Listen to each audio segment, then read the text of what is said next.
Bismillahirrahmanirrahim. Assalamualaikum warahmatullahi wabarakatuh.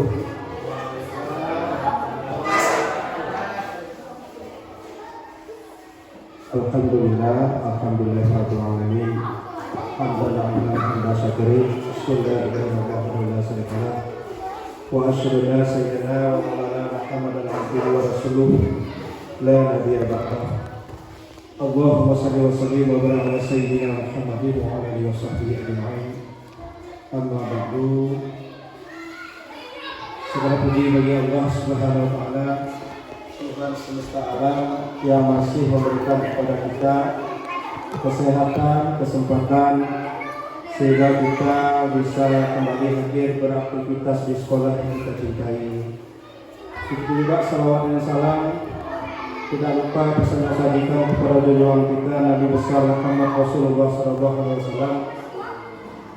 Allahumma shalli ala Muhammad wa ala ali Muhammad, yang telah mengubah peradaban dunia, yang mengajak umat manusia dari alam jahiliyah menuju alam Islamiyah, dari alam kebodohan ke alam terang benderang atau berilmu pengetahuan.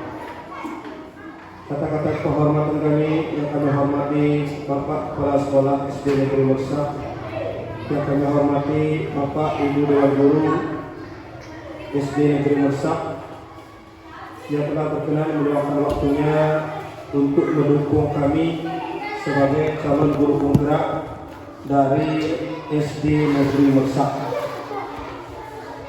Baiklah Bapak Ibu yang kami hormati, pada hari ini kami dapat tugas yakni perhimpasan atau senjata modul 1.4 tentang budaya positif. Ini waktu lebih kurangnya nanti sekitar 15 menit atau lebih. Baik, langsung saja. Sekarang kita bahas tentang budaya positif di lingkungan sekolah.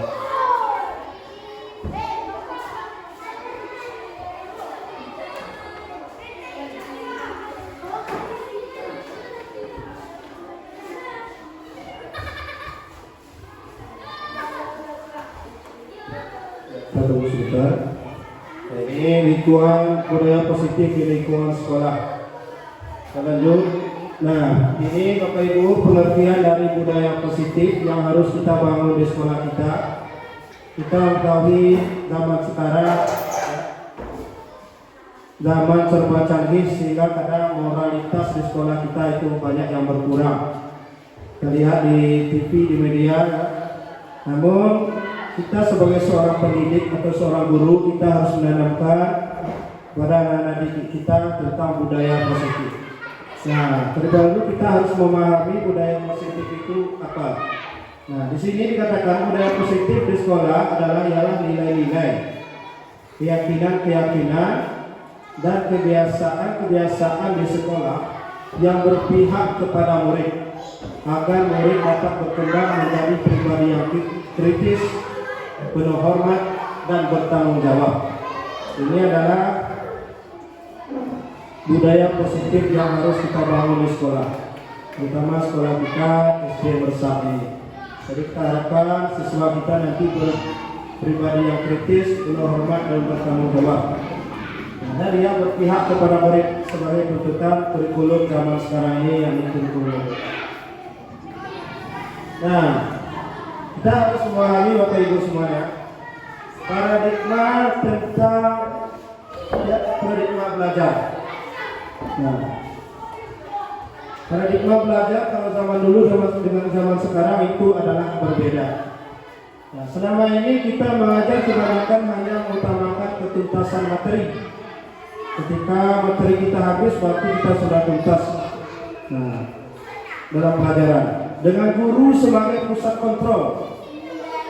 Nah, dalam paradigma sekarang itu belajar ya menurut Ki Hajar Dewantara, guru berperan menuntun para murid dengan segala kudrat yang ada pada anak-anak agar mereka dapat mencapai keselamatan dan kebahagiaan setinggi-tingginya, baik sebagai manusia maupun sebagai anggota masyarakat. Itu adalah paradigma belajar sekarang. Jadi orientasi kita mengajar itu adalah peserta didik. Kita hanya berperan sebagai fasilitator di dalam kelas.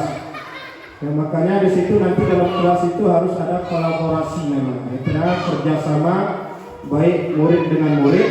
Ya, kalau kita juga harus dituntut kolaborasi guru sama guru. Ya, dalam meningkatkan kompetensi kita sebagai seorang guru. Nah, dan guru berperan agar murid memiliki profil pelajar Pancasila. Ini adalah program yang digaungkan oleh Kementerian Pendidikan kita sekarang, yakni pertama beriman, bertakwa kepada Tuhan Yang Maha Esa dan berakhlak mulia. Kedua, mandiri. Tiga, bergotong royong. Empat, berkebinekaan global. Lima, bernalar kritis. Enam adalah kreatif. Itu adalah nilai-nilai pelajar profil Pancasila. Lanjut. Nah, selanjutnya kita harus juga memahami tentang disiplin positif.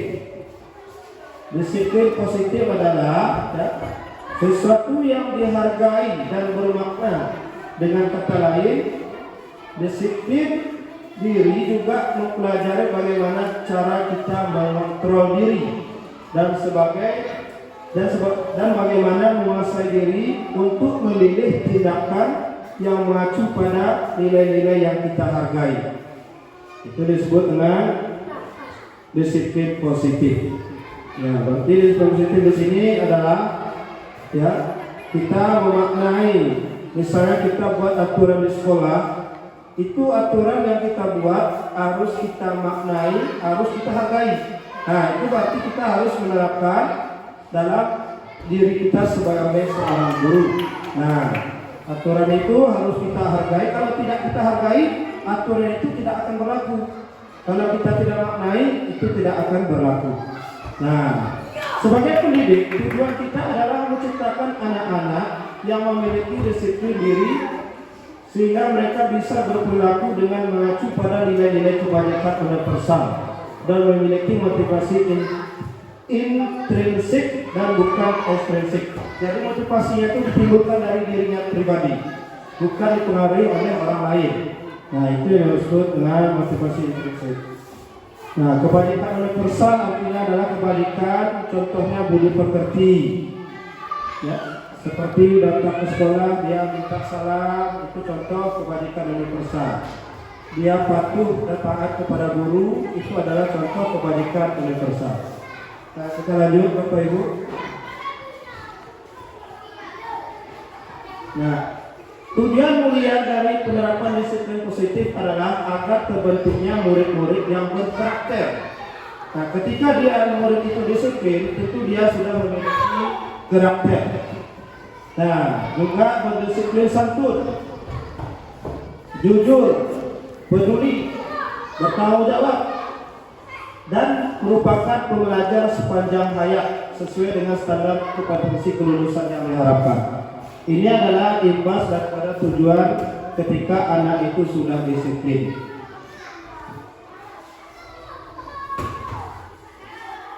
Nah, untuk mewujudkan disiplin tadi, Bapak Ibu, kita perlu motivasi. Ya, ini disebut dengan motivasi perilaku manusia. Nah, menurut Janet Johnson dalam bukunya Reconstructing School Discipline menyatakan ada 3 motivasi perilaku manusia. Ya, ada 3 motivasi perilaku manusia. Yang pertama, untuk menghindari ketidaknyamanan atau hukuman. Ya, ini adalah tingkat terendah dari motivasi perilaku manusia. Biasanya orang yang termotivasi perilakunya untuk menghindari hukuman atau ketidaknyamanan. Nah, dia lebih bersifat eksternal dari dorongan dari luar motivasinya. Nah, ini yang kita akui saja dulu, kita juga sebagai orang siswa. Nah, terlihat anak-anak kita karena ada takut sesuatu, makanya dia melakukan sesuatu. Itu yang namanya motivasi untuk menghindari ketidaknyamanan atau hukuman.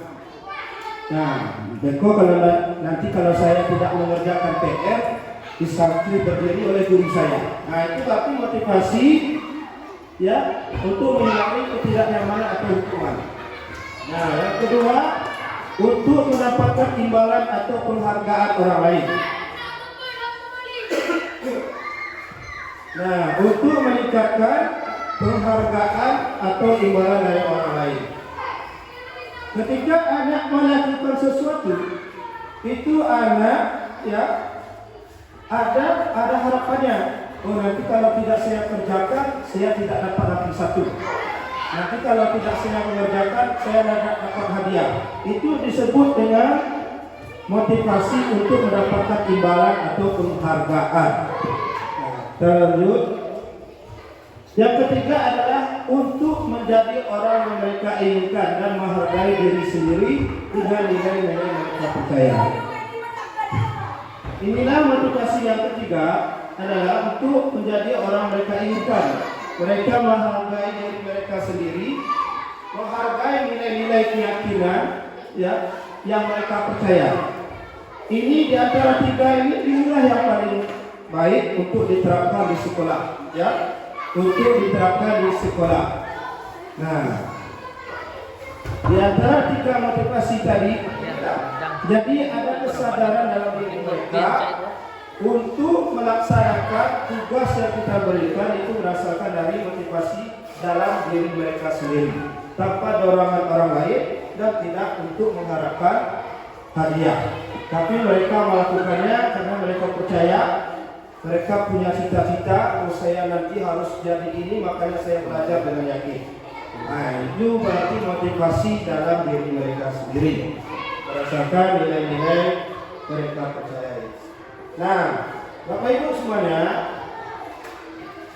kita lanjut, yakni tentang kebutuhan dasar. Sebagai manusia, anak juga mempunyai kebutuhan. Ya, anak mempunyai kebutuhan. Nah, sama kita sebagai pendidik juga mempunyai kebutuhan. Nah, seluruh tindakan manusia memiliki tujuan tertentu. Ya, semua yang kita lakukan adalah usaha terbaik kita untuk mendapatkan apa yang kita inginkan. Ketika kita mendapatkan apa yang kita inginkan, sebetulnya saat itu kita sedang memenuhi satu atau lebih dari suatu kebutuhan dasar kita. Nah, yaitu ada 5 kebutuhan dasar kita sebagai manusia. Sebagai seorang anak, itu mereka mempunyai kebutuhan 5 dasar. Nah, yang pertama ada namanya itu kesenangan, ya, penguasaan, kasih sayang dan rasa terima, ya, kebebasan, dan untuk bertahan hidup, ya, atau survival. Nah, kebutuhan ini, nah contohnya Bapak Ibu, anak itu butuh kasih sayang. Kadang ada suatu hari kita tidak tegur dia. Oh, bapak itu cuek kali sama saya hari ini. Ibu itu cuek mana sama Bu. Nah, itu contohnya ya. Itu contohnya ketika anak, berarti anak itu butuh perhatian, dia butuh kasih sayang. Nah, contohnya yang manggil-manggil bapak, ibu, kami itu mereka berarti ada kasih sayang sama mereka. Nah, sekarang kita masuk Bapak Ibu tentang posisi kontrol restitusi. Tentu ya, ini kita harus memahami juga posisi kontrol restitusi melalui serangkaian riset, ya, dan berdasarkan pada teori kontrol, Dr. William Johnson berkesimpulan ada 5 kontrol yang harus diterapkan oleh seorang guru, orang tua, ataupun atasan dalam melakukan kontrol. Ini adalah 5 ya,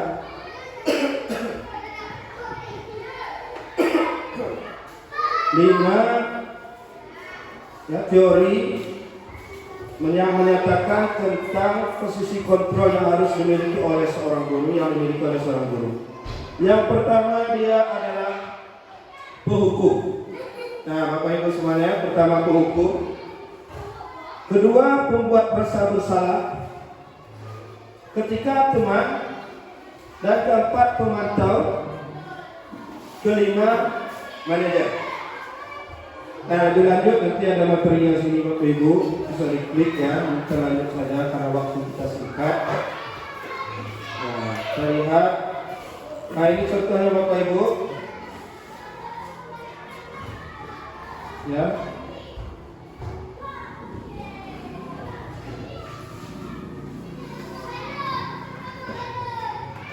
Bisa kalau kita bantu bluetooth gitu kan.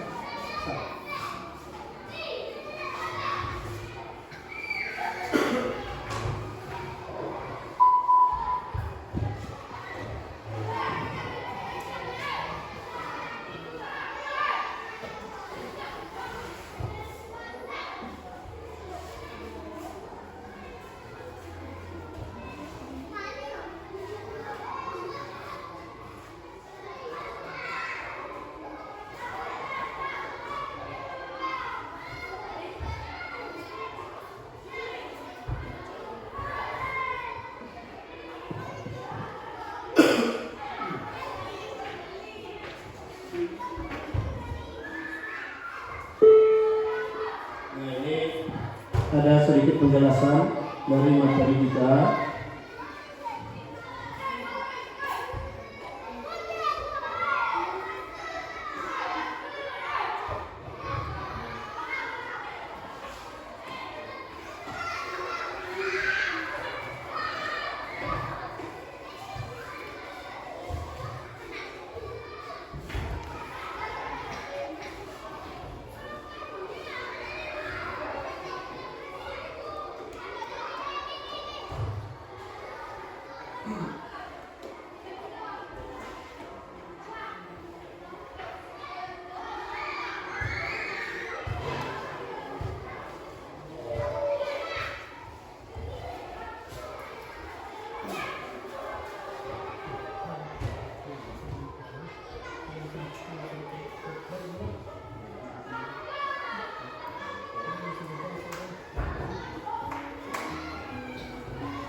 Lima posisi kontrol dalam persekusi adalah proses perjalanan seorang pendidik agar dapat mengenali diri. Penjelasan tentang 5 posisi kontrol. Kita akan membahas tentang 5 posisi kontrol yang dikembangkan oleh Dayan Dosen dan contoh penerapannya.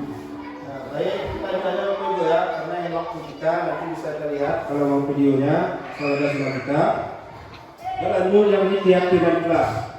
Ya, keyakinan kelas adalah suatu yang diyakini bersama yang berasal dari penyatuan pikiran untuk menjadi nilai-nilai kebaikan untuk yang diturunkan di kelas-kelas. Jadi keyakinan kelas ini Bapak Ibu adalah hasil musyawarah daripada anak-anak. Mereka berembuk untuk membuat suatu aturan yang harus ditaati bersama, baik guru maupun siswa itu sendiri. Nah, keyakinan kelas ini ditempel nanti bisa di dinding-dinding seperti ini ya. Nah, itu contoh 5 keyakinan kelas, misalnya datang tepat waktu, ya, menjaga kebersihan. Itu datangnya dari yang membuat adalah dari siswa itu sendiri atau murid. Nah, keyakinan kelas ini bisa juga kita terapkan dalam lingkungan rumah kita ataupun di keluarga kita. Nah, ya, keyakinan yang harus kita terapkan. Nah, baik, selanjutnya ini adalah contoh keyakinan kelas. Saya sudah membuat keyakinan kelas itu juga kebiasaan yang harus kita terapkan di kelas kita. Nah, jadi anak-anak nanti kalau mereka membuang sampah sembarangan, oh nak, ini loh kebiasaan kelas kita. Nah, jadi ada yang sadarnya sendiri, dia membuang sampah pada tempatnya. Nah, tanpa ada kita harus memaksa. Nah, kita lanjut. Nah, sekarang kita memasuki ini tentang segitiga restitusi. Restitusi adalah proses menciptakan kondisi bagi murid untuk memperbaiki kesalahan-kesalahan mereka sehingga mereka kembali pada kelompok mereka dengan karakter yang lebih kuat. Itu menurut Yosef. Ya. Jadi yang pertama ya adalah kita harus menstabilkan identitas. Ya. Yang kedua, kita harus validasi tindakan yang salah. Yang ketiga, menanyakan keyakinan kelas tadi. Nah, menanyakan keyakinan. Contohnya misalnya ya Malepoh terlambat. Nah, contoh dia terlambat atau juga katakan yang lain ya. Dia terlambat, kemudian dia seharusnya jangan kita marah-marah dulu. Kamu ini terlambat macam segala macam. Namun kita terapkan restitusi ini. Nah, penerapan restitusi ini. Nah, yang pertama kita validasi data dulu. Kenapa dia terlambat? Mungkin saja dia terlambat ya karena dia membasuh piring dulu atau disuruh ibunya ini dulu, ya kan? Nah, kemudian kita lanjutkan untuk menanyakan keyakinan. Oh nak, besok kamu jangan terlambat lagi ya. Ini loh keyakinan kelas kita. Nah nanti ibu ya tolong disampaikan sama orang tuanya di rumah itu. Misalnya kata-kata seperti itulah. Ini adalah contoh videonya. Kita lihat sedikit ya.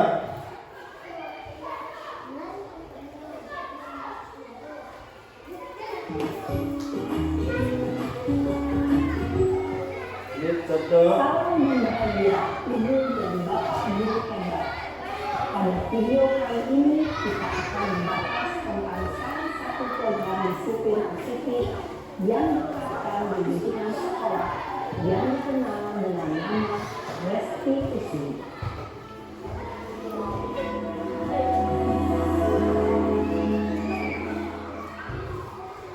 Restitusi digunakan oleh pakar pendidikan dan dosen berlandaskan pada teori kontrol dari William Glasser.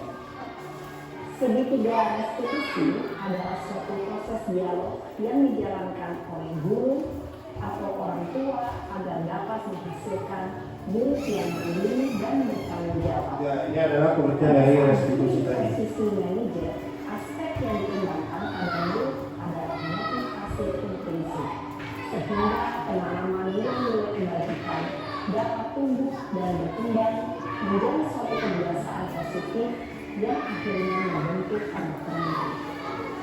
Proses dialog ini terdiri dari 3 langkah yang digambarkan pada ketiga sisi pada segitiga restitusi. Sisi pertama adalah menstabilkan identitas. Sisi yang kedua adalah validasi tindakan yang salah. Dan sisi yang ketiga adalah menanyakan keyakinan. Ibu dan bapak guru, berikut ini akan tunjukkan bagaimana seorang guru berada dalam posisi manajer menggunakan penerapan segitiga restitusi. Nah ini contoh yang Bapak Ibu bisa lihat ya.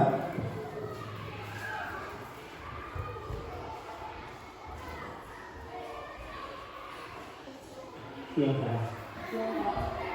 Yang mana itu? Kenapa harus ada di sini? Kesel pak, kesel banget. Masa aku dikatain soal fitnah pak? Ya aku marah lah. Aku balik katain mereka di depan kelas. Kesel banget. Oh gitu. Ya pasti kamu marah dan kesal. Bapak juga akan marah apabila ada yang menyebut bapak seperti itu. Ini menstabilkan contoh perilaku menstabilkan identitas. Saat itu kamu melakukan apa? Ya saya ngatain mereka lah. Ini contoh validasi data Saya yang tak salah. lain. Oh begitu. Pasti kamu melakukan seperti itu karena suatu alasan tertentu kan? Iyalah, masa saya diam saja pak? Ya saya bela diri lah. Masa saya dituduh tukang fitnah? Ya wajar lah. Mempertahankan harga diri itu sesuatu yang penting buat kamu. Untung kamu tidak itu tidak lagi. Ini yang bentak-bentak. Iya pak. Untung saya masih bersabar dan hanya membentak saja. Udah gemes padahal. Saya pasti bela diri lah. Ya pasti ya, tapi kamu memilih untuk tetap bertahan dan bersabar. Kamu memilih untuk tidak berbuat lebih parah lagi. Iya. Nah, sekarang coba kita lihat lagi. Tindakan kamu yang bentak-bentak kita di kelas. Tindakan itu. Nah, ini contoh kita menerapkan keyakinan kelas kita. Atau Ya. musuh kamu tidak. Enggak lah Pak. Capek Pak jadi pemarah. Jadi keyakinan atau prinsip mana yang sesuai dengan keinginan kamu. Ya, saya sebenarnya sama menghargai orang lain. Tapi saat itu saya menjadi emosi. Jadi tidak menginginkan sikap itu. Kamu meyakini tidak? Menghargai orang lain itu penting buat kamu. Yakin lah Pak. Iya, setuju. Kita harus saling menghargai. Baik, Bapak Ibu, itu contoh dalam kita menyelesaikan kasus seorang anak misalnya, ya kan? Ataupun perilaku daripada seorang anak. Kita menyadari setiap anak itu adalah unik. Dia lahir ke dunia ini adalah keadaan unik. Dia memiliki berbagai macam tipe. Nah, itulah kelebihan daripada seorang guru. Kalau di rumah kita 1, 2, 3 anak aja kita hadapi. Di sini ada lebih 10 anak ya yang harus kita hadapi. Nah, karakter itulah yang perlu kita kembangkan dalam konsep pendidikan kita sekarang yang dinaungkan oleh menteri kita Pak Karim ya. Itu kita harus menerapkan kurikulum merdeka agar minat bakat anak itu terkembangkan menurut kodrat yang mereka miliki. Nah, ini Bapak Ibu pengalaman dan pembelajaran yang saya dapat setelah menerapkan konsep-konsep uji tersebut di atas. Yang pertama, kami membuat keyakinan kelas, ya, merembuk, sesama siswa, ya, apa saja yang harus kita bikin di kelas itu dalam cara membuat keyakinan kelas. Nah, sehingga nanti timbul suatu keyakinan kelas. Nah, jadi apabila anak ada salah di kelas, kita bisa terap, katakan, ya, kita validasi dulu kesalahannya tadi, kita stabilkan identitasnya, dan kemudian kita bangkitkan keyakinan kelas ini. Nah, ini guna keyakinan kelas kita yang atas sepakati kemarin. Nah, kita boleh bertengkar. Nah, jadi mereka anak-anak yakin dan mereka akan patuh kepada keyakinan-keyakinan kelas yang mereka sepakati. Nah, yang kedua adalah penerapan segitiga restitusi. Ini adalah contoh penerapan segitiga restitusi. Kita tidak boleh menghukum anak, ya, mempermalukan anak, karena itu dapat berefek samping. Nanti kalau dia sudah besar, saya ada teman Bapak Ibu, itu guru saya dulu ditempelin teman saya ini, sampai sekarang dia bilang saya benci sama orang bapak itu. Kenapa dia tampar dulu saya, daripada orang lain. Itu sebenarnya kita tidak boleh menggunakan kekuatan fisik. Sekarang itu tidak boleh. Ya, kita harus menuntun, ya, menurut aturan dan keyakinan kelas kita atau di sekolah kita. Kita harus menciptakan sekolah kita aman, nyaman, yang berpihak kepada murid. Alhamdulillah SD kita meresap, kita sudah berjuang bersama-sama kita untuk menciptakan agar sekolah kita aman, nyaman, ya. Bapak kepala sekolah kita juga telah berjuang, ya. Seperti kita tata bunga, itu adalah sekolah kita agar nyaman, ya, anak-anak nyaman. Dan di kelas begitu juga, ya, kita terapkan, kita hias kelas kita rawat kelas kita, ya, agar murid nyaman, cantik kelihatannya. Seperti ini kan, kelas Pak Mus ini, ya, ini kan bagus, ya, di tempel. Nah, itu adalah dekorasinya. Kelas itu perlu dekorasi. Coba ibu perhatikan di YouTube, ya, di kelas-kelas negeri itu, di kelas itu ramai sekali hias-hiasan, main-mainan. Jadi anak-anak itu semangat. Enggak sebentar-bentar, Pak, Bu, ayo pulang, Bu. Begitulah kira-kira. Baik Bapak Ibu semuanya, mungkin itu saja yang dapat saya sampaikan pada siang hari ini. Lebih dan kurangnya atas waktunya saya ucapkan terima kasih. Yang salah itu berasal dari saya pribadi sebagai calon guru penggerak angkatan 7 ya. Saya mohon doa dari Bapak Ibu agar saya sukses dan tuntas menyelesaikan calon guru penggerak angkatan 7 ini.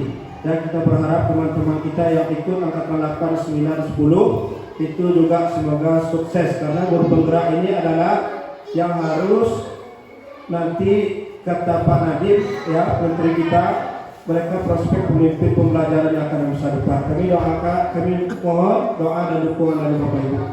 Demikian saja yang dapat saya sampaikan. Lebih kurangnya saya mohon maaf. Assalamualaikum warahmatullahi wabarakatuh. Waalaikumsalam warahmatullahi wabarakatuh.